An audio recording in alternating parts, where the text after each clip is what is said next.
Yes, we're talking about it, and people are gonna be like, "Oh, I didn't know Ricky Gervais had a special. Let me watch it." You guys, I might watch it just to see what else he went through to try and find a way to make this be a thing. But this seems like the easy way out, because honestly, I do believe that he believes in trans rights and all that stuff. But this is just the easy, low-lying fruit that make a little cash off of them, and then go back to saying, "I believe in your existence." Yes, It's actually could potentially be worse.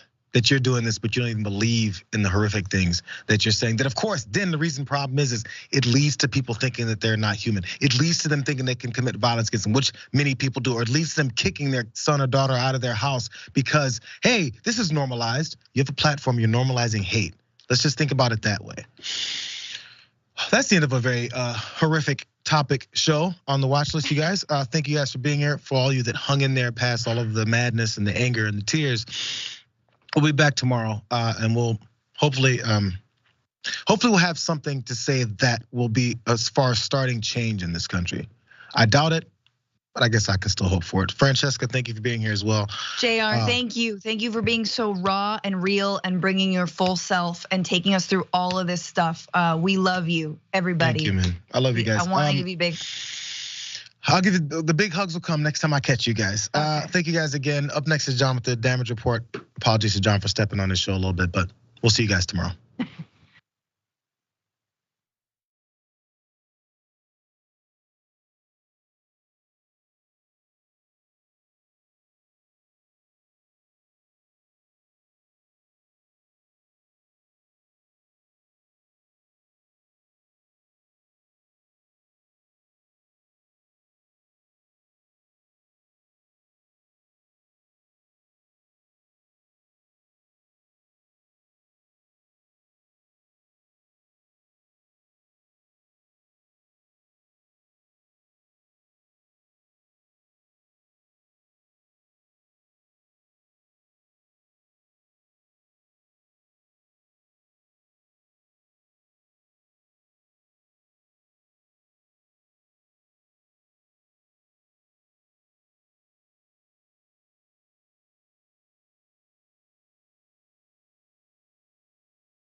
Okay, welcome everyone to another episode of The Damage Report. I am John Iadarola. We are going to be discussing the news as it exists today. I wish it was something other than it was, but this is what we've got.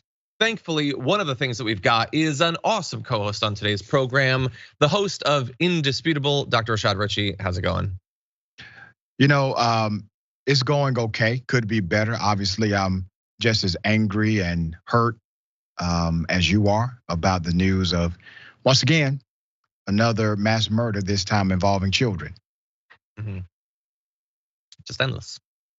We've had 30 mass shootings like this year. I saw a chart. I can't attest to its complete accuracy, but it had cited 288 US-based school shootings in history. And I think the second highest was Mexico with 8. But there's nothing that could be done, Dr. Rashad. There's nothing that could be done, clearly. Anyway, we're going to be getting into that. Don't worry, everyone. We've got a couple different angles on this story that I want to make sure that we get to. It's a tragedy. It should be consuming our nation. The case could be made that we had more than enough violence 2 days ago that it should have been dominating the conversation. So we will be talking about that. But aside from that, there's a little bit coming out of yesterday's primaries I want to talk about.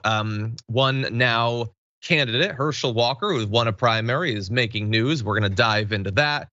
We've got a little bit of good news coming out of the Biden administration when it comes to policing. So we're going to see how impressed we are with that. And the GOP is pushing a women's rights bill. We are going to dive into the substance of that and see how excited we should be about the fact that the GOP apparently now thinks women should have some rights. So we're gonna be diving into that and a lot more. So I'm gonna need everyone to prepare yourself, hold on to your butts as we launch into this. And along the way, if you're on a platform that would allow for something like liking this stream, sharing it, perhaps that would be great. And if you wanna send us comments, tweets, super chats, we will respond during our breaks as we go. But with all that said, Rashad, you ready to jump into this? Let's do it. Okay, let's do it. Let's start with this, in fact. Look, we already have laws against killing people, and this guy apparently didn't care what the law was. Having a gun law that told him not to have a gun, I don't think would have stopped any of this. So I think that's not the right focus. They obviously have a political agenda of limiting guns in the hands of everybody. Now that is Ken Paxton, Attorney General of Texas, which was, of course, the site of the Uvalde shooting yesterday. Absolutely devastating, historic shooting that took the lives of 19 children and 2 adults. And the guy who is supposed to be the best versed on law, the most constantly thinking about how the law should be formulated to accomplish the goals, to fulfill the responsibilities the government has, says we already have laws against killing, and having a law that told him to not have a gun wouldn't have done anything. First of all, it's not how laws work. The law wouldn't be telling him you shouldn't have a gun. It would be stopping him from having the gun that he has. But the response out of Ken Paxton, of course, is not surprising. The idea that nothing should be done is effectively the only response we get from government after a shooting like this. One side will literally say, let's not do anything. The other side, the Democrats, will give you thoughts and prayers. They'll imply that something should be done, but they never seem to actually accomplish it. And this is the response that we get. Whoa, everybody. I understand that this is utterly horrifying, but let's not actually do anything about it. Let's especially not politicize it. And that was, of course, they immediately leaped on the right onto saying, don't politicize it. You could have seen this shot of former supposed leftist Glenn Greenwald joining Tucker Carlson to talk about how it's already being politicized. It's a tragedy that you would think that maybe laws would have something to do with this sort of thing. And fundamentally, it is indisputable that the law does matter. So in this particular case, the gunman legally purchased 2 AR platform rifles at a local federal firearms licensee. He did that apparently like the day after his 18th birthday, okay? Now, Texas would have you believe that the law, that politics has nothing to do with this, but their politicians have been very active over the past few years when it comes to gun legislation. They made it easier to purchase guns literally in just the past couple of months. New state law that came into force on September the 1st allowed anyone aged over 21 to carry a handgun in most places without a permit or training. I mean, why would you need training? It's only a handgun in a public place. Before the change, you had to pass a background check, take a safety course, and a competency test to get a license. We are way past responsible gun ownership at this point.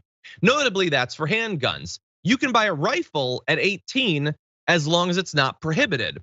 Now, when I say that, I don't mean that like socially you can buy a rifle at 18 or culturally you can buy it. Legally, you can buy a rifle at 18. Politicians sat down and decided that's the age you should be able to buy a gun. You should be able to buy a military grade rifle and just have it for 3 full years before we think you should be able to legally drink amaretto.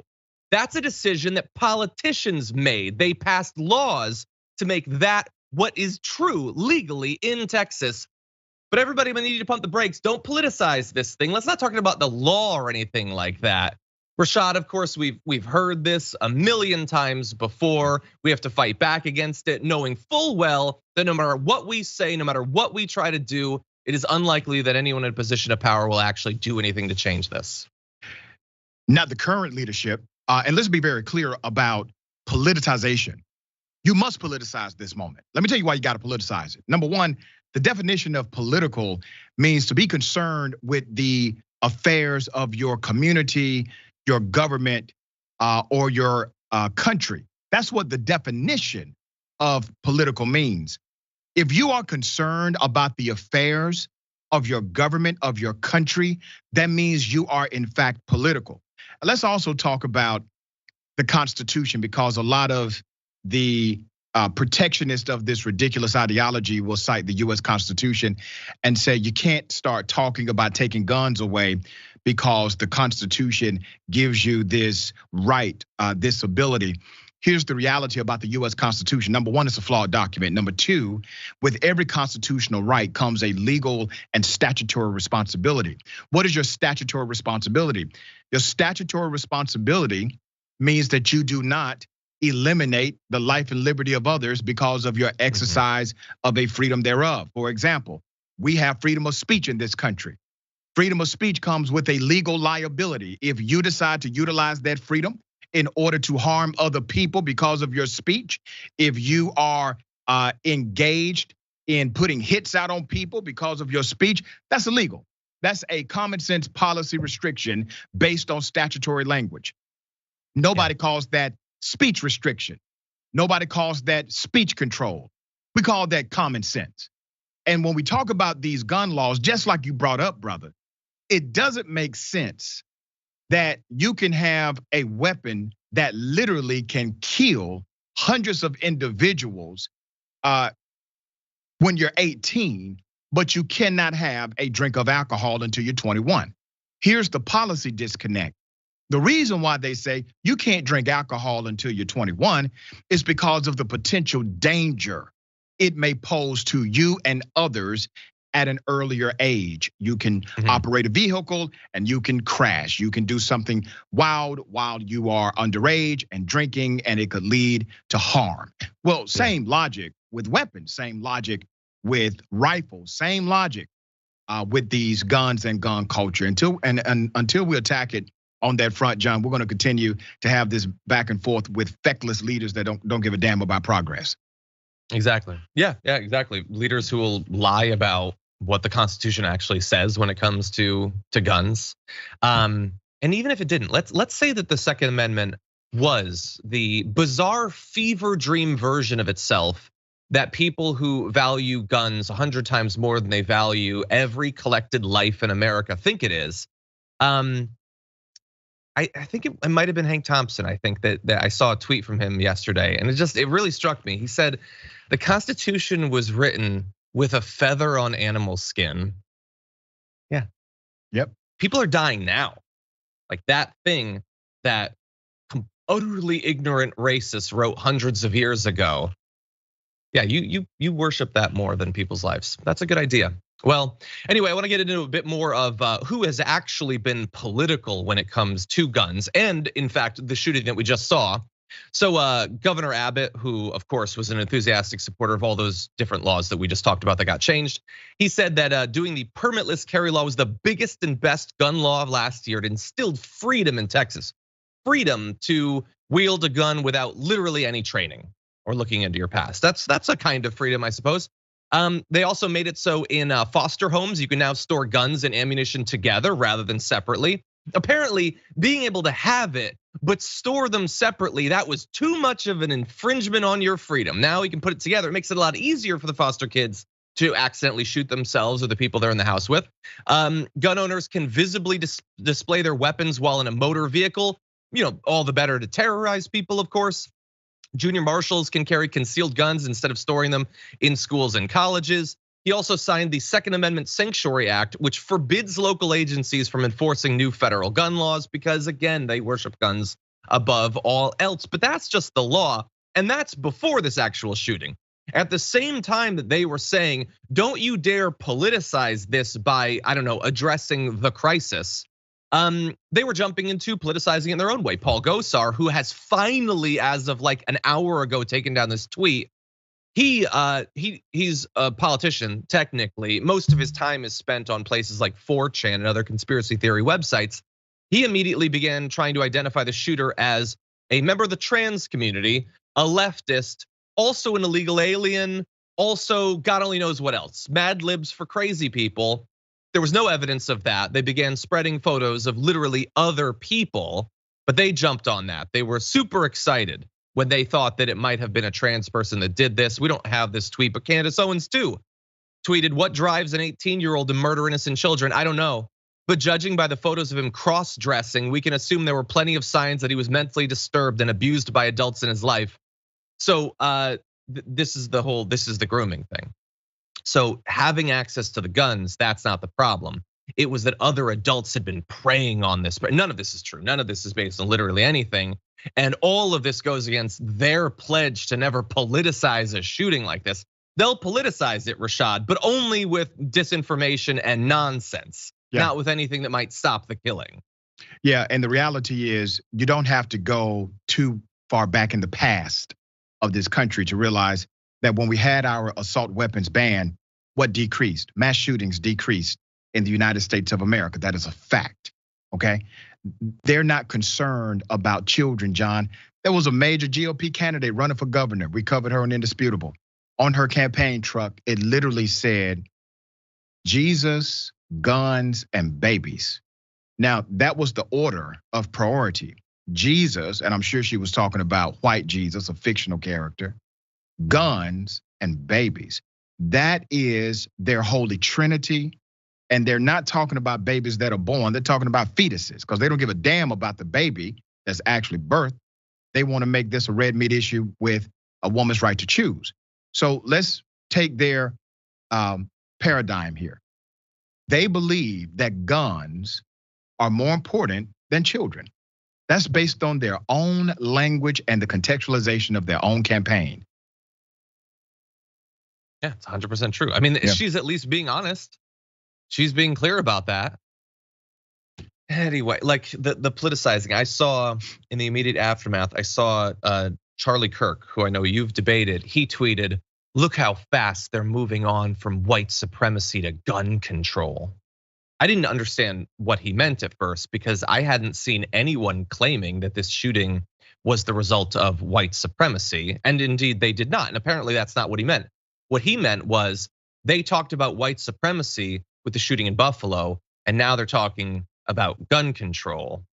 Charlie Kirk is ostensibly a political thinker and analyst. He thinks about and then talks about politics, and he doesn't seem to get that people were preoccupied with white supremacy in the shooting where a guy put out a white supremacist manifesto that had clearly, he's trying to make sure that you know that he was motivated by white supremacy. There's no evidence of that in this case. There was no manifesto.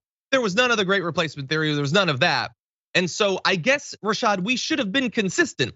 Despite the lack of the manifesto in this particular shooting, we should have still talked about it just to keep Charlie Kirk satisfied instead of talking about the guns that were used to actually kill all of these kids. And you'll notice, by the way, that while we were flippant and we were waving in the wind, white supremacy in one case, gun control in the other, he's moved past all of that. He doesn't give a damn about any of this.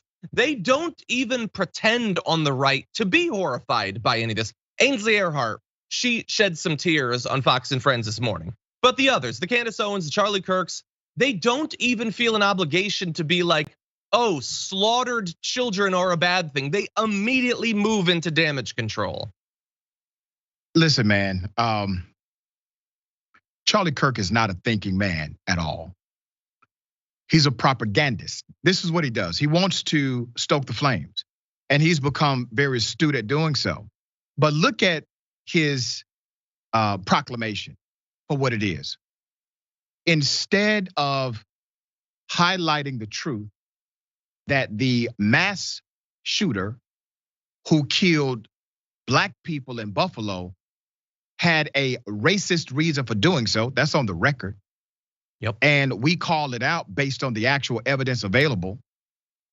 He wants you to think, well, okay, well, that means every mass shooting should have a white supremacist element. And the first one that does not, that possibly has none, he says, well, there's a disruption in the narrative. Well, it's not. We're just telling the truth. The truth is, if you had a law that said this 18-year-old cannot get this gun, those children would be alive. If you had a ban on the weaponry, these children would be alive. And here's the other thing. The killer actually put out multiple messages on social media, eluding that this was going to happen. Cryptic messages, they call it. Why is it so damn easy in this country for a kid who turns 18 to get that kind of weapon to commit that level of carnage? They're not making this about the children who are dead, the families who have been destroyed. Those lives will never be the same, never. Yeah. And when you kill someone, John, you don't just kill them. You kill their lineage, you kill their potential, you kill their children, you kill their children's children. And the death of that young person creates a de facto death in the parents that raised them. They will never be the same. And instead of some of these conservatives actually saying the right thing, which, by the way, used to be a thing, John. They used to actually say the right thing in the first 3 days or so. They're not even doing that anymore. They're letting you know they care nothing about this nation. And once again, the majority of the country stands against them. The majority of the country says something needs to be done. The majority of NRA members, they believe in universal background checks. NRA leadership does not. The majority of America says we need to have gun reform policies and we need to have them now. Guess what? Those that control the gun lobby, they say no. The political elite, they say no. And the Democrats who talk a good game, talk a big game, they say yes, but then they do the exact opposite. That is where we are in this country right now. Yeah, 100%. It used to be that the NRA would stop tweeting for a couple days. Yeah. So everyone was pointing out that in addition to the fact that apparently the last day of school was going to be Thursday, so these kids got so close to being safe for once, not being in an environment where we make them unsafe by the fact that we tolerate so much of this violence. All these right wingers are going to go speak at an NRA conference on Friday. And they haven't all confirmed whether they still will or not, but Trump has. He says, I am still going and speaking at that. So again, we are moving way past even, like Biden, he's still, he's performing like the ritual where he comes and he gives a speech where he implies that the government should do something. That's the only thing they'll do, but he's doing that. The right has moved past that. They're not even gonna pretend that they care about these kids. Like Rashad, you're so right about like the shattering the family. I almost don't even want to say this thing that I saw, but we do not shield our audience. They had the parents going and giving DNA samples because they couldn't identify the remains of some of the children that had been killed. And DNA was the only way that they would know which murdered kid was which. And they're moving past that. Candace Owens will shed no tears. Charlie Kirk, Tucker Carlson, his defenders on the supposed left, they're moving past that. They're perfectly fine with that. And there's a lot of people watching this right now. There's literally thousands of people across many different communities. It is almost certain that one of you lives in an environment where you will be maybe a few miles away from the next shooting. Nothing that's done now, and nothing will be done, but nothing that's done now will stop the one that just happened. But we are guaranteeing with the inaction that we are gonna be witnessing today, tomorrow, throughout until finally, maybe Friday, we've moved on and no one is talking about this anymore. We are guaranteeing that this is going to happen. This is like a record breaking massacre, but it won't be for long because there's people out there that see this, sick people that think I can do better, and no one is gonna stop them from getting the weapons necessary to do it. Charlie Kirk, Donald Trump, all of them, they want mass shooters to be as well armed as possible, and that is indisputable. Man, when are we going to get tired of routine? Routine responses, routine leadership, routine performative dynamics. Here's what Biden is going to do because it's already in the playbook. Console the nation, visit the family, hold a press conference where the shooting happened. Say it won't happen again. Blame it on the opposition party and business as usual. Yeah. Biden is going to do it. President Obama did it. Donald Trump did it. Never president before. Now, at some point, you have to start pushing the envelope. I'm talking to the leadership class, in particular the White House. Executive orders are a powerful tool. They're so powerful that we really have not truly identified and categorized how powerful they can be. Push the damn envelope. Write the executive orders until the Supreme Court says it's against the law. Show them that you're willing to do the unthinkable here, President Biden. Maybe you get some traction. And even if the court eventually overturns you, the people that care about the policy will not. They will reward you for trying. But damn it, you're not even trying. Yeah, no, we can't get them to cancel a tiny fraction of student loan debt, like a less controversial thing than something like this. And some centrists will say what you already jumped out in front of, like, well, no, they'll just reverse it later. Make them. That's right. Make them reverse. Put them on the defensive. Finally. Exactly. Make them do the incredibly unpopular thing. Show that you will actually fight. People do not regularly get fired up to vote to keep in power people who simply preemptively surrender on any tough question. Yeah. Anyway, we have a lot of thoughts about this. So what we're gonna do is we're gonna take a break. We're gonna come back to where we were at. There's more that we have to say about this, but stick around. We'll be back after this.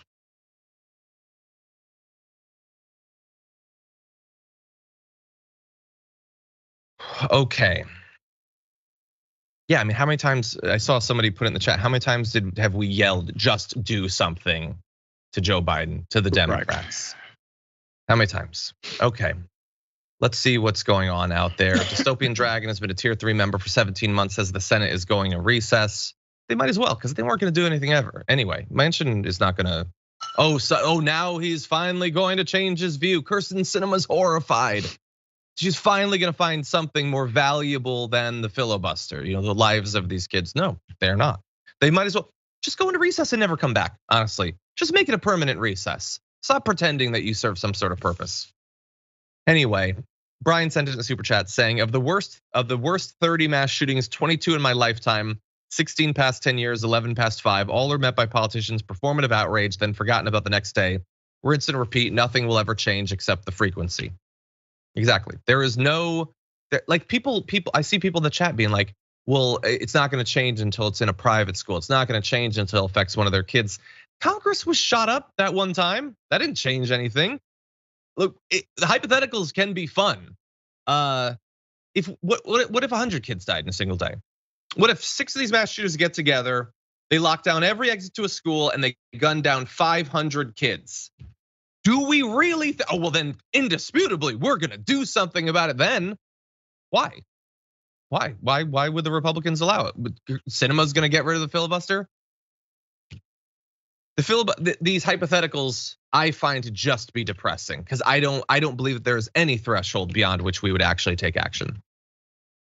Anyway, Patrick Depew says in a super chat, years ago, John Denver wrote about nuclear proliferation. Have we forgotten all the lives that were given, all the vows that were taken, saying never again? It seems like those words apply again.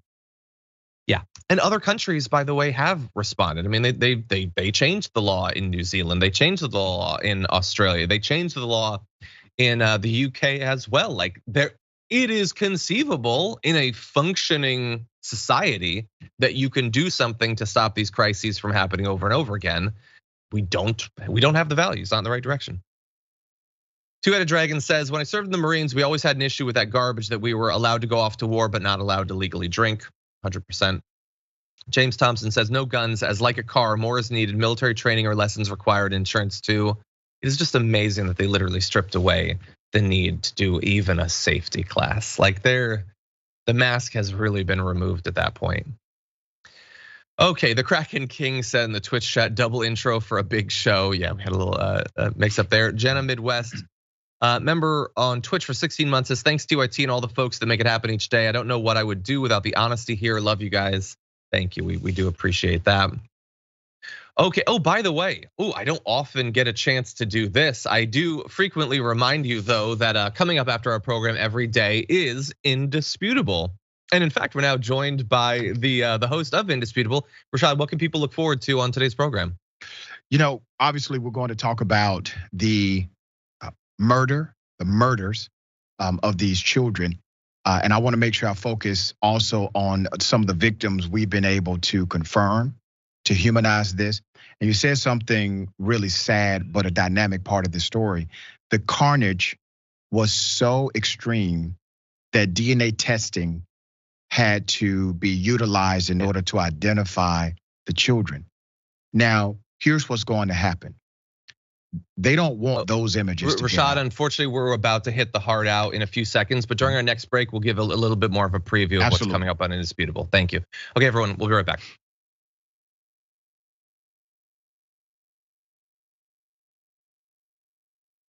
Okay, everybody, I think not surprising, we have more to say about this. Let's start off with this video.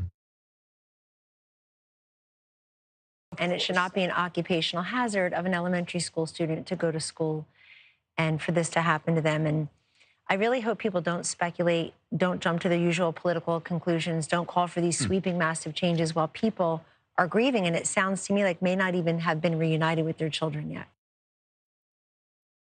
Okay, so don't everybody jump to conclusions. Don't try to do anything legally to change this. That's what Kellyanne Conway was saying. Now, oddly enough, while the Republicans won't allow literally anything to be done in regards to guns, it doesn't matter if 90% of the country agrees on background checks, 99%, 120%. It wouldn't matter, literally nothing. And background checks are, by the way, the smallest, most shallow, it's like pudding soft regulations. They won't even allow that. But they do have ideas. There are things that the right wants to do, and I want to run through some of these insane things that they're proposing. So we're gonna start off with Ted Cruz. Take a look at this.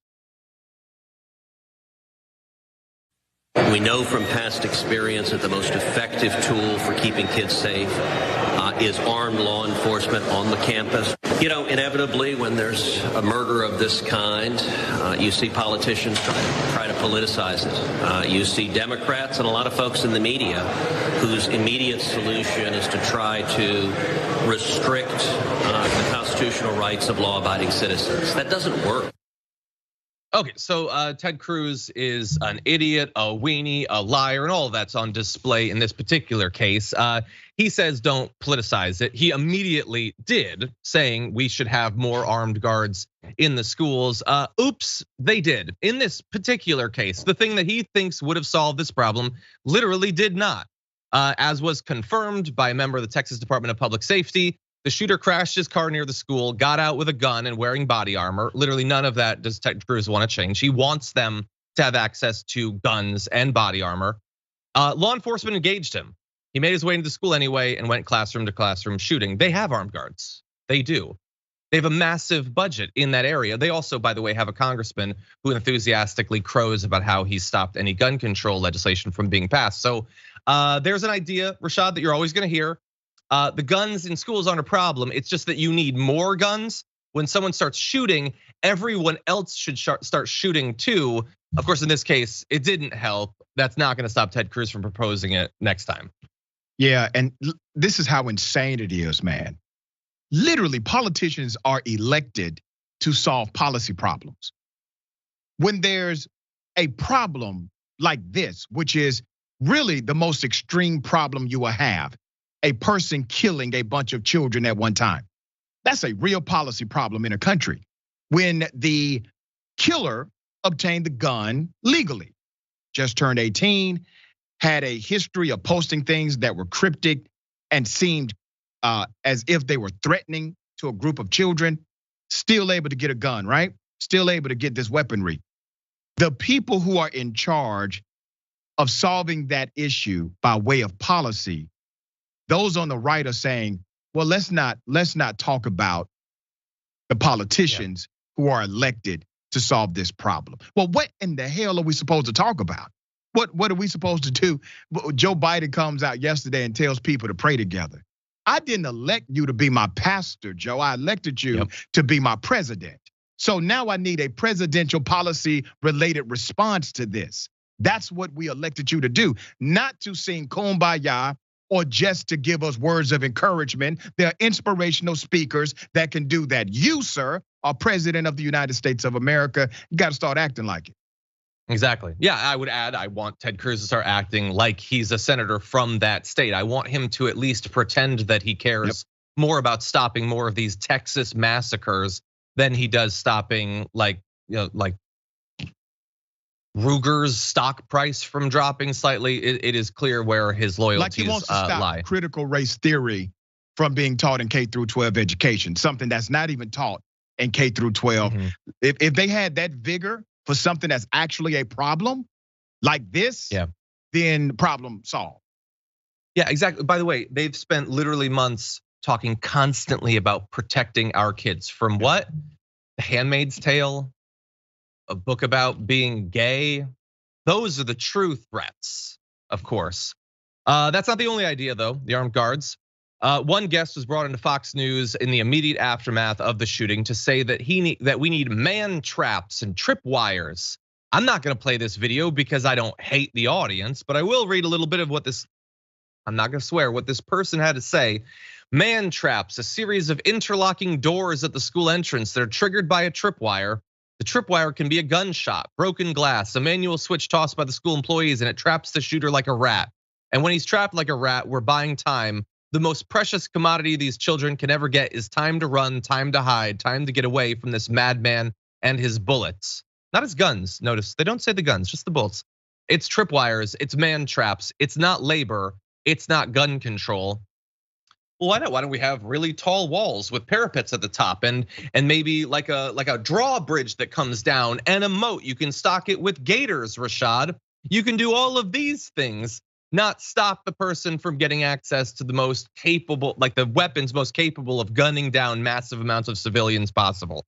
So that guy wants this guy to be trapped like a rat. He also wants him to have an AR, and he wants him to have like armor penetrating bullets, and he wants him to have body armor of his own. He wants him to have large capacity magazines.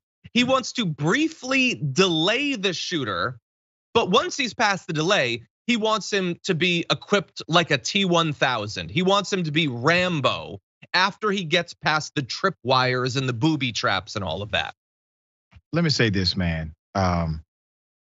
This is a damn shame. Literally, your solution takes more energy, more might, more willpower than the simple solution of reform. So you want to create a solution that literally is impossible. And let me explain why it's impossible. I can't even believe I'm entertaining this ridiculous ass statement, but I do want to speak to it in a legitimate way. Liability. If you create booby traps inside of school systems, insurance companies will not insure that school. There will be no insurance policy. Here's why. Because the courts have ruled that if you have booby traps on your property, commercial or residential, and somebody is trespassing, even if they're trespassing illegally, or if they're trespassing by accident, which is possible, if that booby trap activates, then you are 100% responsible for what happens to that individual. So no insurance company would ever insure a facility that has booby traps inside of it, period. So it's a ridiculous solution to how extreme they're willing to go in order to spin a narrative that does not include guns, right? Even as you highlighted, they refuse to say guns in the actual statement about guns. They want to say bullets rather than guns. That is intentional. That's by design. That's not a mistake. 100%. Yeah. That guy was on Sean Hannity, by the way. Sean Hannity, I'm gonna guess, what was he being watched by 1-2 million people during that segment? In the immediate aftermath of a devastating mass shooting, he decides to give time to a guy whose political advice is based on the fact that before his news hit, he was watching Indiana Jones and the Last Crusade or Home Alone. Yep. That's the solution. We're gonna quickly run through a few of the other things that they brought up. Sean Hannity says we need to give tax breaks for police officers to patrol schools. Police officers are already there. By the way, if you're a police officer or a member of the military and you see that and think, oh, Sean Hannity wants me to get a tax break to do this, bear in mind, Sean Hannity also wants you to face people who have bullets capable of penetrating your body armor. He wants you to have a very good chance of being killed during that shooting. They also blamed an anti-police narrative for mass shootings. It's just that you guys are mean to cops. That's what manifests mass shooters and the weapons they need to gun people down. Senator Ron Johnson blamed the secularization of society and a loss of faith. I think the solution is renewed faith. Nothing to do with guns. By the way, like going more and more abstract, that's where they feel comfortable in this area. Lauren Boebert tweeted, "You cannot legislate away evil." Which I respond, oh good, I'm not trying to. I wanna get rid of the guns, not the metaphysical construct. Right. AOC responded by saying, why even be in Congress if you don't believe in doing your job? Just quit and let someone who actually gives a damn do it instead of acting like a useless piece of furniture when babies are shot with AR-15s that we let teen boys impulse buy before they can legally have a beer. And if you think, well, okay, you're picking on Lauren Boebert, obviously nobody else would be so stupid as to focus on evil. No, they are. Tommy Lauren tweeted, it's not about guns, it's about evil. The Democrats only want it to be about guns so they don't have to address the evil. What I've noticed, Rashad, maybe you've noticed this too, is that the mass shooters don't generally arm themselves with evil for these shootings. They usually go for the guns, actually. Yeah, and see, they would not apply that linear logic to anything else other than when people use guns to commit mass shootings. They won't say about individuals who commit other crimes. They won't say, well, we don't have a crime issue, we have an evil issue. When it comes to them increasing sentences for those who are convicted of nonviolent drug offenses, they don't say, well, it's not the issue of drugs, it's the issue of evil. They don't do that. Yeah. They create policies and they want these policies to be implemented in a way that would deter individuals or punish individuals who are committing nonviolent drug offenses. Now, obviously, I disagree with their methodology. I think prevention and rehabilitation is key. But the point is, they don't have that kind of jargon for anything other than mass shootings, which means they are hypocritical in their own proposed linear logic about what this is supposed to solve. Dr. King came up against this during his time when those on the right and left said to Dr. King that you cannot legislate morality. But he said in response, but you can't make it illegal for them to lynch a black man. And he said, I'll take that, okay? 100%, yeah, you're totally right. Okay, we are gonna take our second break. We come back, we are gonna be switching up gears, talking about something coming out of the election. So with that, we'll be back in just a few.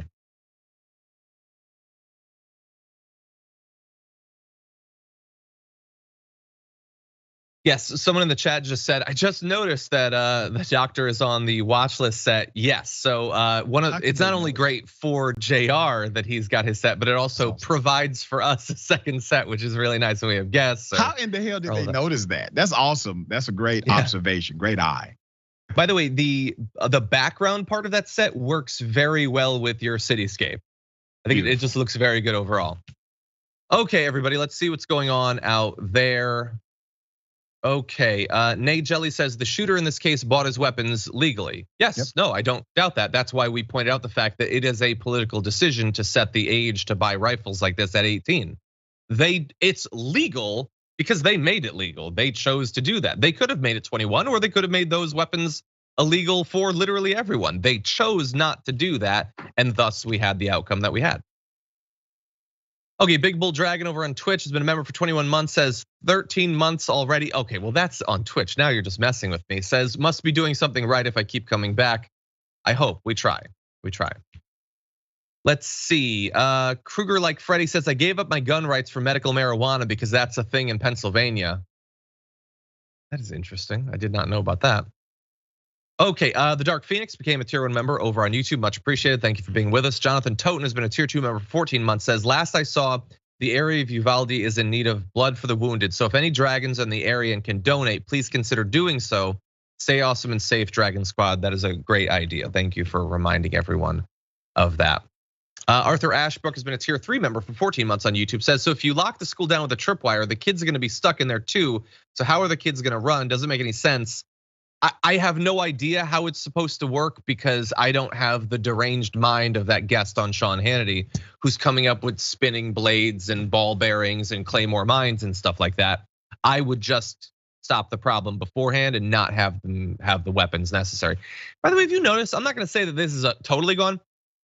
The weapons have become so effective and so easy to get. Have you noticed they don't even bother with pipe bombs anymore? Like that used to be a thing in these shootings. They would like go to the trouble of making pipe bombs so that they can do a lot of damage. They don't need explosives anymore because the stuff they can buy in Walmart is more effective.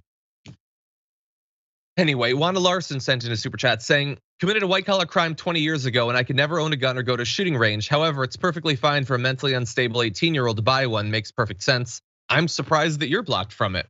I'm surprised that literally anyone in this country is blocked from it. They literally fight against the red flag laws.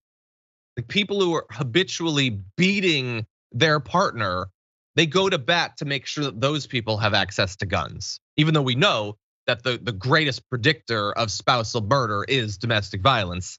They don't care. They value the gun more than the life of the partner. Anyway, May Money into Building, hey, says, thank you both. Saw this news during my last class. We were watching the Dubs and saw Care. We just wanted to read poetry and watch basketball. Hug. Yeah. Dystopian Dragon says this is fundamental change. It's a reference to Biden's comment there. Thank you. Mama Siege says, I cheered at, I didn't elect you to be my pastor. I need that on a t-shirt in a response to thoughts and prayers. Shut up and take my money. They appreciated that comment from you, Rashad. Yeah. See, the Dark Phoenix says, the fact that these kids were the same age as my younger brother is truly depressing. We're in desperate need of change. How long before the next one? I don't know. I don't know what our hope is supposed to be in the midterms or in the presidential election. I don't know. I don't know what we're supposed to hope for at this point. A miracle, I guess. Anyway, with that said, we're gonna get back to the news. Don't go anywhere. We'll be right back.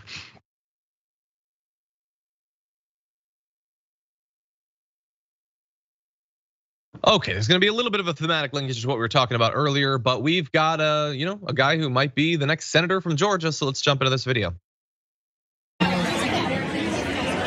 Hey, Bonner Roger with CNN. I know. Do you support any new gun laws in the wake of this Texas shooting? Do what now? Do you support new gun laws in the wake of this Texas shooting? What I like to do is see it and everything and stuff. I like to see it and everything. A favorite New Jersey trip? Thank you. That's Herschel Walker. He won his primary. It wasn't close. He got 70% of the vote as of this morning, and he did so without debating his opponents and not, answering any of the many questions people have about his fitness to be a senator. And that video only seemed to confirm it. What he wants to do is see it and something or whatever, and then he walks away from Maniraju right there. Everybody is wondering what he would do as a senator to protect the children of Georgia, and his response is he wants to see it and something. Rashad. That did not make me feel better. He's a dumbass. And what he's really saying is he wants to be told what to say. And because no one has told him what to say, he has no comment, he has no opinion. Nobody has guided him on the talking point. Now, yes, he has low intellectual capacity. I feel completely comfortable saying that because I met the guy. Number two, there's a reason he slaughtered the field in the Republican primary for US Senate in Georgia last night. And it's not just because Trump endorses him. Remember, the other Trump endorsed candidate in Georgia lost by a massive amount. Purdue lost by a massive amount yesterday. He was Trump endorsed as well. Vernon Jones was Trump endorsed also. So why did Herschel Walker win his election when other Trump endorsed candidates lost? in Georgia and other southern states? It's because Herschel Walker is the most controllable person in the GOP fighting for an opportunity to become their surrogate. He has zero backbone. He lacks integrity. Even in his own book, he admitted that he has had issues with his own integrity. Now, according to him, Jesus has delivered him from all of his lies. But just recently, John, the man was out for lying about even graduating from college. He said he graduated top of his class. He took away glory from somebody because somebody actually did graduate that year and graduated top of their class. And guess what? He's so beloved from that college community. Nobody called him out on it until we started to research. Wait a minute. He's not in a yearbook. We can't find his degree. It took years before anyone ever called him out on it. So now he's been called out on the lies about his businesses, about his education. And remember, who lies about their education when they are one of the most respected sportsmen in the United States and really in the world? I mean, Herschel Walker is legendary in the sports arena. Why lie about your academics? Why lie about your education? Because he wants to fit in somewhere, brother. He wants to desperately fit in to a culture that he probably thinks if he can connect to this culture of white elitism, of white academics, of the political class of the GOP and their elitism, if he could connect and he can become one of them, then he has arrived. He's the most dangerous person to ever put in political office because he's not there for people. He's there to validate himself, and he would do whatever they tell him to do in order to keep that validation going. 100%. Yeah. And along the way, the lie that you identified, that's the same exact lie that Trump told. That's right. He lied that he was first in his class. He's just following the pattern there. He may not even know that he's doing it. He may not know literally anything that he's doing, but that is the pattern that he's following. By the way, like all the concerns on Fox News and on the right about Joe Biden and his mental fitness, any of them expressing concern about Herschel Walker? No. Now, the Democrats supposedly are gonna fight back. So we're gonna jump into this second video. One of the first new blows against them, an ad against Herschel Walker. Let's take a look at this.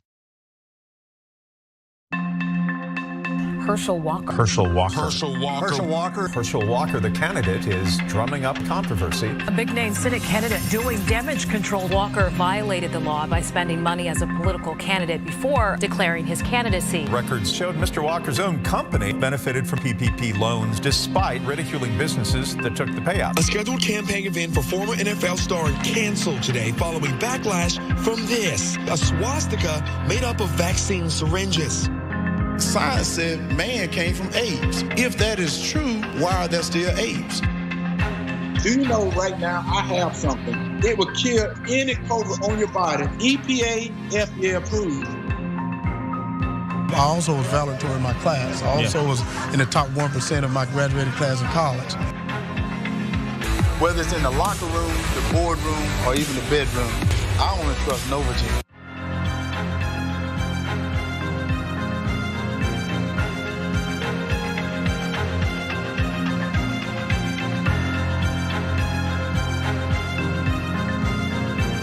You're not sure what he's going to say. You know, after 20 minutes, you're not sure what he's going to come up with. So that is a web ad released by the Democratic Party of Georgia targeting Herschel Walker and mentioning a lot of the controversy around him. Not all of them. They didn't mention the allegations of domestic abuse, but they hit on a lot of different things there. I'm curious, Rashad, do you think, they say that now they are gonna hit him with everything. They're gonna put a ton of money into it. They're gonna hit him hard. My belief is that his strategy will mostly be to not talk about himself, to not talk at all, to not appear in public. Do you think that this effort is gonna be successful? You see in that ad, do you think that that is gonna be enough to take Raphael Warnock across the line? No, and I say this in all due respect to the Democratic Party leadership. I know many of them. I used to be the director and chief strategist of the Georgia Democratic Party.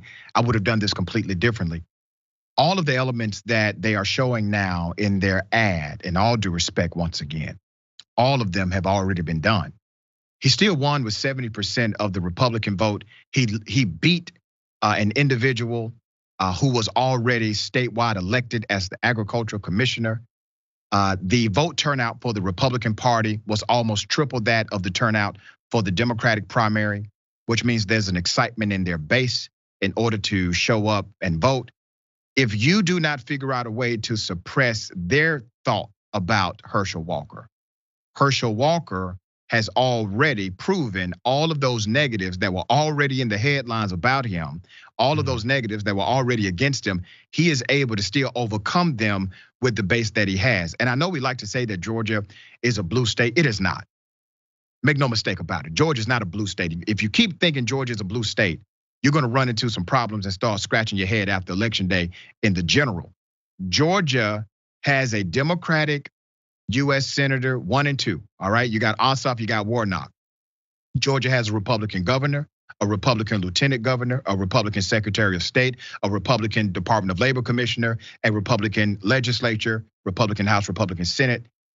Everything else is Republican. The majority of the counties are Republican, majority of the sheriffs are Republican, majority of the members of commission are Republican. The list goes on and on and on. It is not a Democratic state. So while you're running ads that would absolutely shock and appall us, the man just won with hundreds of thousands of votes in his primary, and the vote total, once again, tripled that of the performance of the Democratic side. You have to now start suppressing his votes on the conservative side in order to make this thing land. Yeah, I hope that they've got something.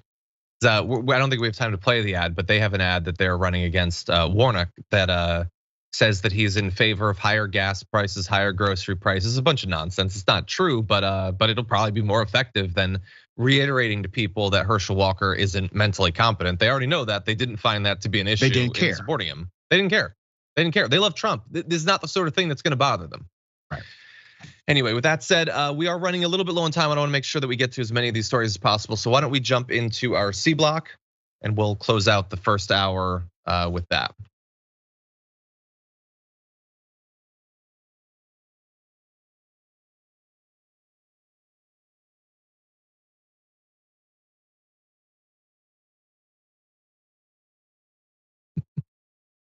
Nice, okay.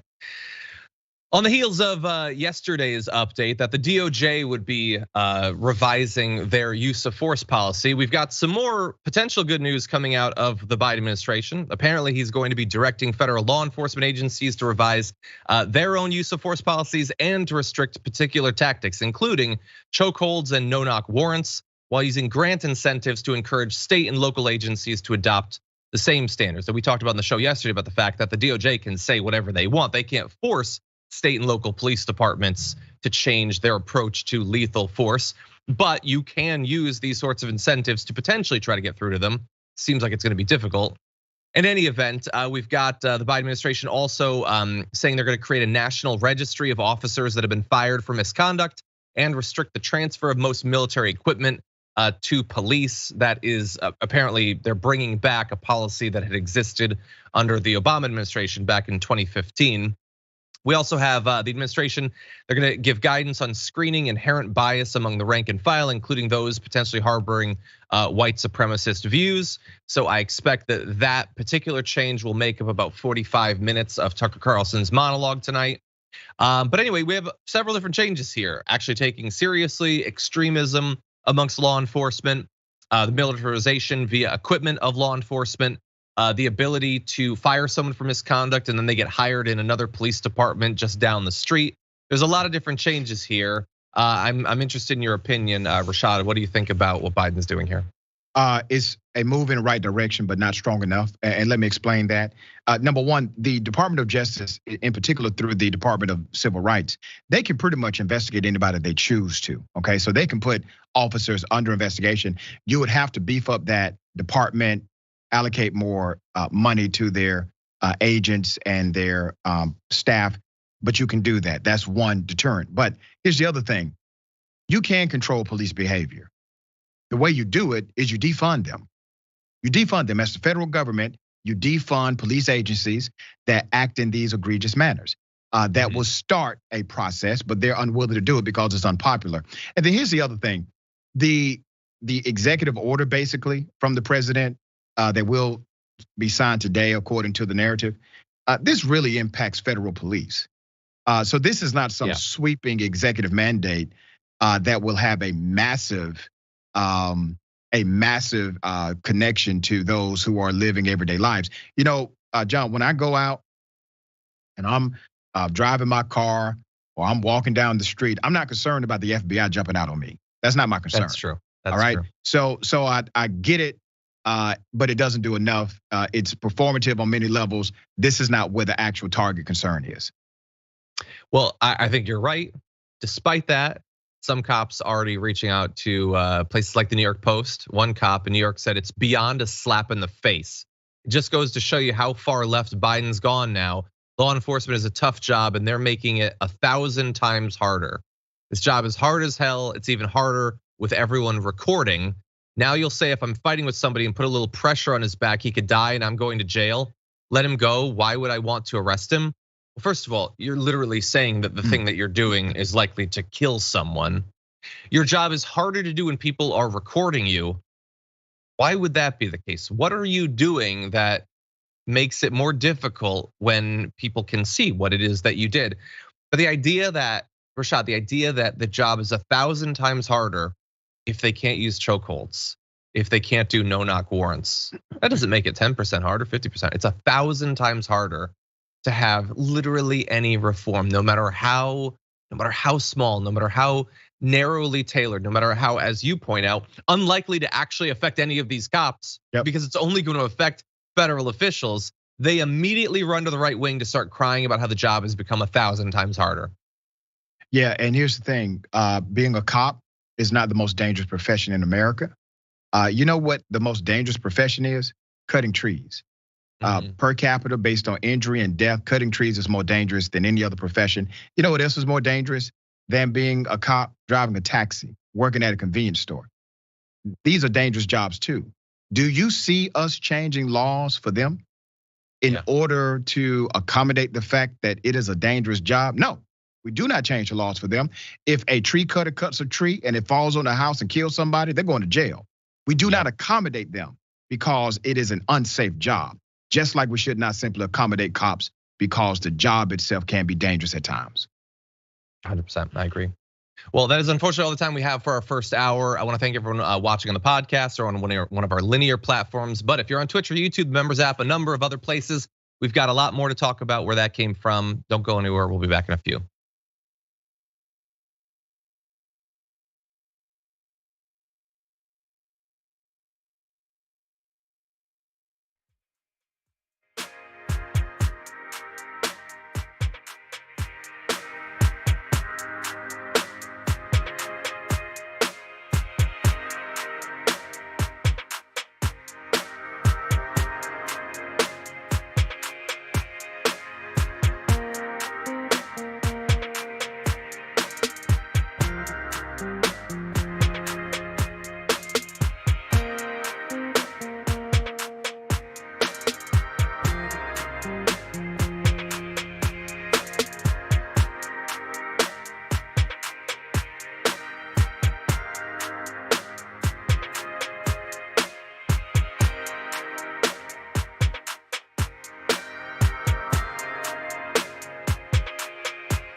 Welcome back, everyone, to what remains of the program with me, John Iadarola, and Dr. Rashad Richey, the host of Indisputable. Rashad, thanks for taking time out. Thanks for having me. Rashad's show, of course, will be coming up immediately following our program. So he has a very packed day, but that is hardly new for him. He's one of the hardest working people I've ever known in my life. And so we're gonna do a couple more stories, and then it's gonna be Indisputable's turn. So everyone definitely stay tuned following the close of our program. I'm gonna read a couple of your comments before we jump back into things. Elaine Kelly says, Beto just interrupted the press conference in Texas. Well done, Beto. I didn't see that. I need to look into it to know exactly what it is that he said. We'll see, Beto. I mean, Beto did get in a lot of trouble for saying he was going to, take back the assault rifles and all that. He's not necessarily my favorite candidate, but he seems pretty good on this issue generally. Let's see. James Thompson says, Mama says the Wild West. Definitely is the Wild West out here. Michelle Conklin says nothing will change regarding gun control until we break the gun lobby and get a supermajority in both houses. Well, that is obviously structurally incredibly difficult to do, but it does seem like nothing will change until then. Bernard the Kiwi Dragon sent in a super chat to say, oh, it's a mental health issue. It's an evil person issue. Then why do Republicans keep leaving guns out for them? When a drug causes side effects, you stop it. You don't give more. Same with guns. Exactly. Nothing that they advocate for makes sense for someone who honestly believes that our country is uniquely filled with the mentally ill. Anyway, Aaron has been a member for 2 months. Thank you. Says the Second Amendment sponsored anti-abortion movement isn't about protecting unborn fetuses. It's about creating targets. Well, that is certainly the effect. Well, with that said, we've got a lot to talk about. So why don't we jump into this?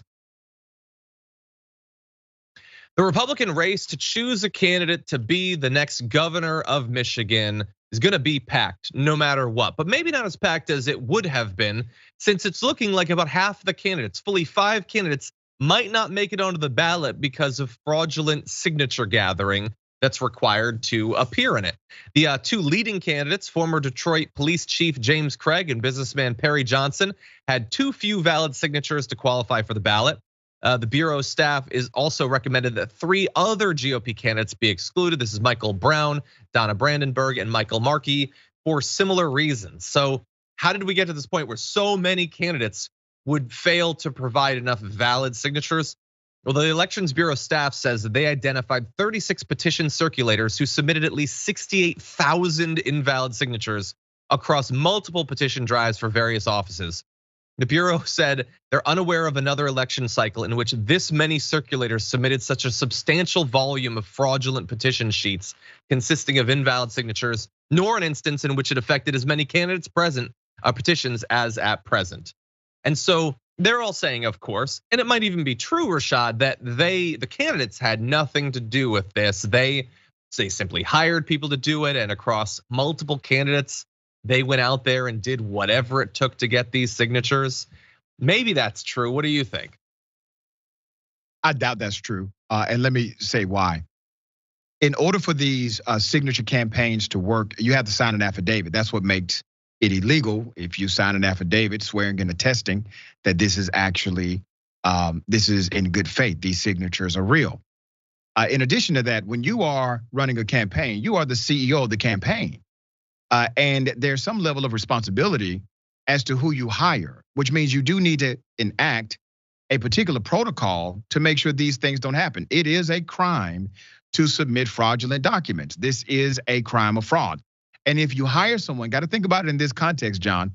If you hire an agency, you already know that if they obtain fake signatures, why would you not, as the CEO of that campaign, make sure that there's a validation for the signatures acquired, some level of quality control? If that's the way you run your campaign so that you can have plausible deniability when you get caught, imagine how they are going to run whatever political office they are seeking. 100%. And by the way, everything that you just said could be totally true just for them to want to avoid being a participant in breaking the law. But also, like, if they don't validate it, they just say, yeah, given whatever you get, then they could end up not qualifying for the ballot. It's a really bad idea just pragmatically for your own political career. But apparently it was also slapdash and haphazard that they might not make it onto the ballot. The 2 top candidates, fully 5 of 10 candidates. And of course, we can't forget that This is in a context of a Republican Party that pretends that election integrity is the most important thing. We need to be ever vigilant for people trying to manipulate the system. They apparently didn't care. The people they were paying to do all of this were doing that on their behalf. Now, in a twisted sort of way, other Republicans will use this as evidence that our elections aren't secure. I would say the validation board, they discovered that they were invalid. It seems like they actually had a pretty good system going because they were able to see this fairly easily. I want to ask you a question though, because I've sort of had a problem. I get that we have to have something that determines whether a candidate has enough popular support for it to make sense for them to be on the ballot. Because if you just allowed literally anyone that wanted to be on it, you'd have 1,000 people for every one of these offices. But the petition gathering seems to me to be a little bit antiquated, a little bit old timey, especially when a lot of it is just they pay people, they stand outside of a Target or whatever, they harass people in a site. Like, does it actually represent popular support? Does this system make sense to you? I don't like the system, John. I do not agree with the prerequisite to being on the ballot whatsoever. I am for people who are qualified to run, being able to run for office. I'm actually for individuals who are convicted felons running for office. They have to go through a restoration process typically in their state, but there are some states obviously that prohibit it outright once you have a felony conviction. I don't like those rules either. I think anyone who is in this country and they would like to seek political office, the prerequisite for most is that they be a citizen. There are some cities where there's a variation of that rule. Voters who are non-citizens can vote in some cities in this country.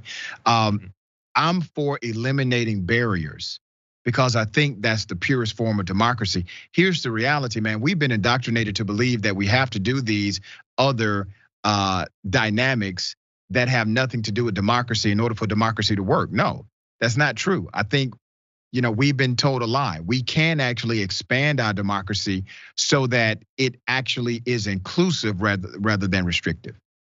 Yeah, I think that makes a lot of sense. Okay, with that said, we're gonna jump into the last topic we're gonna be discussing with Rashad in just a second. Before that, let's see. B. Finezzi says, really, wasn't there an armed officer at Stoneman Douglas? That's also true. Again, it's never stopped them from saying it. They know that this has been tried. It doesn't actually stop the problem, but they keep saying it because they're not interested in solving the problem. Anyway, let's see. Mr. YF says, if it happened to a school for the elites, do we think they would still not do anything? I don't know. Plenty of stuff. Like I said, like there was that shooting at the congressional baseball game. Do those Republicans take guns any more seriously after they were literally targeted for assassination? They seem to have moved on. Brad Raffensperger, he got death threats for what he did after the election. They bounced back, even when the lives of their family are on the line. They want their career. They want to be on the in with the Republican Party. Anyway, with that said, let's jump to one of the most ridiculous stories we've covered this week. Let's jump into this. Walmart is pulling one of their new ice cream flavors and in fact apologizing for putting it forward for sale in the first place. Why are they doing this? Well, because it was their Juneteenth ice cream. We have a shot of it right here. It is a swirled red velvet and cheesecake flavored ice cream that a lot of people had a problem with. They had a problem with Walmart deciding to make some money off of this holiday by selling ice cream with Juneteenth branding. They say that they're gonna be reviewing their product assortment and will remove items as appropriate. They added, Juneteenth holiday marks a celebration of freedom and independence. However, we received feedback that a few items caused concern for some of our customers, and we sincerely apologize. Some people had an issue with the fact that it's a company that was founded by a white family, has a white CEO, and they were making money off of this holiday. Rashad, what do you think? This is a damn shame. First of all, Juneteenth is not a celebration of freedom, okay? It's a celebration of Black freedom. And they keep wanting to leave out the word Black, even in their diversification model at Walmart. They get this product. You mean to tell me you don't have a due diligence protocol to make sure if you obtain this product, that at least the product is owned by a Black family, at least it has a connection, an authentic connection to Juneteenth advocates or Black organizations nonprofits, advocacy groups. You mean to tell me nobody checked into this stuff? But once again, it goes to the reality of what Juneteenth was really about. Juneteenth was about realized freedom. The reason why we celebrate Juneteenth is because after the emancipation, it took time for Black people to realize that they were free, so to speak, all right? Why? Because of a manipulation led by the white power structure. They wanted to continue to financially exploit Black folk as slaves in the United States of America in places like Texas. Well, they wanted to continue to exploit them as slaves, make the money, be able to engage in the enterprise of free labor. Black folks, once again, in the situation with Walmart, they are being exploited for the reality of what? Economics. It's the same dynamic over again in a modernized context. So this is wholly offensive. I saw it on social media a couple of days ago, and I'm glad you're covering this story.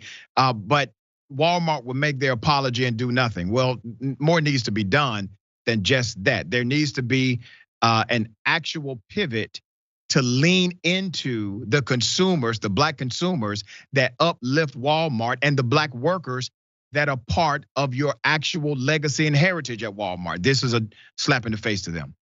Yeah, 100%. You added great historic context to that, and even like specific to Walmart, like the idea that historically over the past 50 years or so, that Walmart could move into an area, drive out Black-owned business, and then sell ice cream to the descendants of people who lost their livelihood is just, that is really something.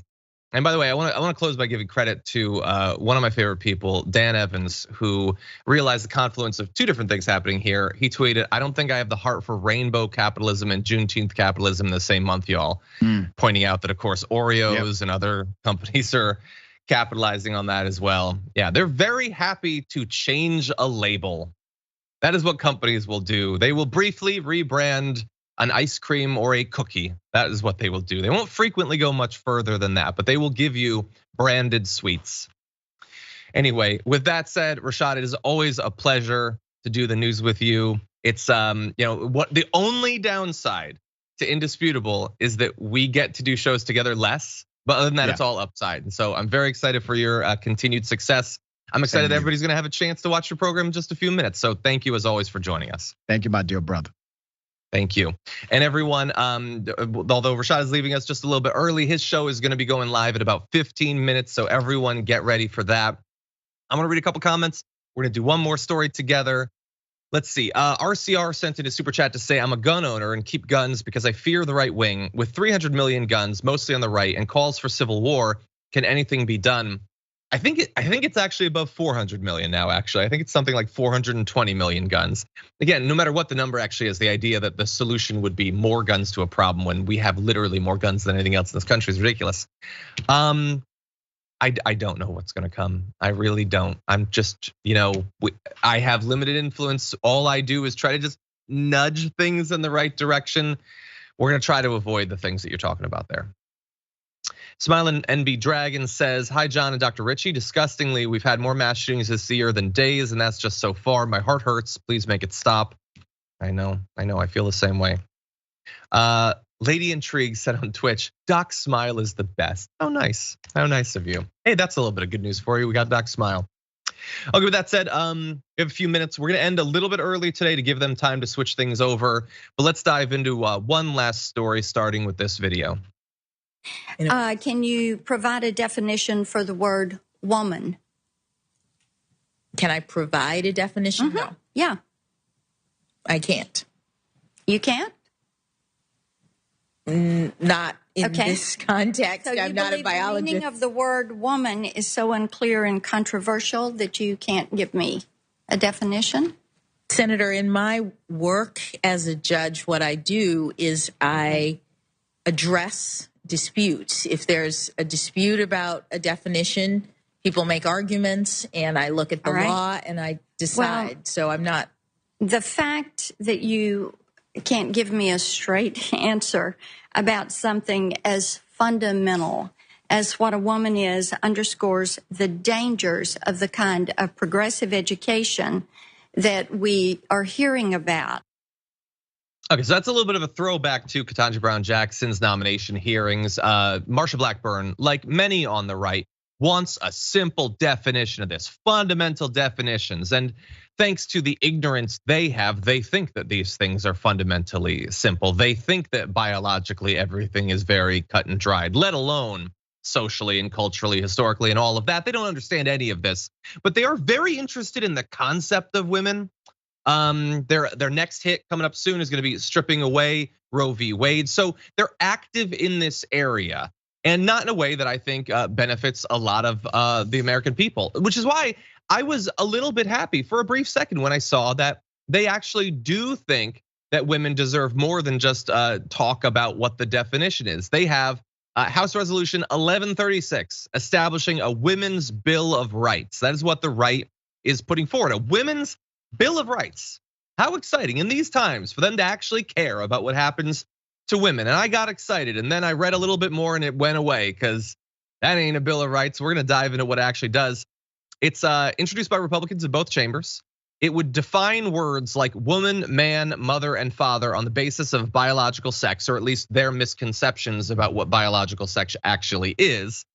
The resolution would not have the force of law. It also won't pass, thankfully, but it states that the House believes that for the purposes of federal law, sex refers to biological sex. Terms like mother and father refer to individuals of the female and male sex respectively, and that agencies are required to base reported data on the biological sex of individuals at birth. Of course, all of this is based on a misconception about what biological sex even means, or the almost infinite variation that can exist in biological sex. They don't know anything about that, and they're not interested in learning anything that they don't already know. But we're gonna dive into what it actually does, because there's even more misinformation and misunderstandings in this relatively short bill. The resolution's first point says, for the purposes of federal law, a person's sex means his or her biological sex, either male or female at birth, without saying exactly how that should be determined. While several physical aspects of people's bodies are associated with gender, like chromosomes, genitalia, and hormone levels, they don't necessarily align and have often been used to tell some women, especially women of color, that they're not really women. So there is a huge amount of ambiguity baked into this that they don't acknowledge because they are ignorant about all of this. But that's just the first part. I wanna show you the entirety of this Bill of Rights. Here it is. So it has 6 different subsections. We're not gonna dive into all of them. Spoiler alert, they basically have nothing to do with rights at all, this Bill of Rights.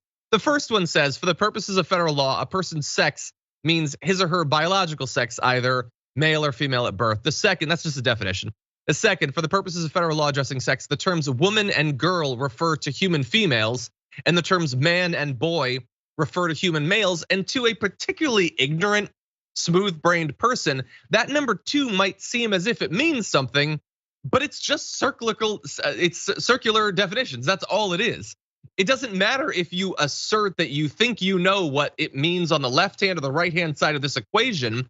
The issue is that there is ambiguity, and they are not actually solving any of that, even from their own point of view, by simply asserting that this definition means what they say it means. There's other definitions. The only one of this entire thing that has anything to do with anything that can be conceived of as a right is this. It is, there are important reasons to distinguish between the sexes with respect to athletics, prisons, domestic violence shelters, restrooms, and other areas, particularly where biology, safety, and privacy are implicated. That at least implies a right. Now, they don't really articulate what that right is, and as we'll get to, it's founded on massive misconceptions about all of what's in that. But other than that, the rest of it is just definitions. It's just saying, we love asking what a woman is. We don't even know. We like to criticize the other side for not knowing. We have no idea.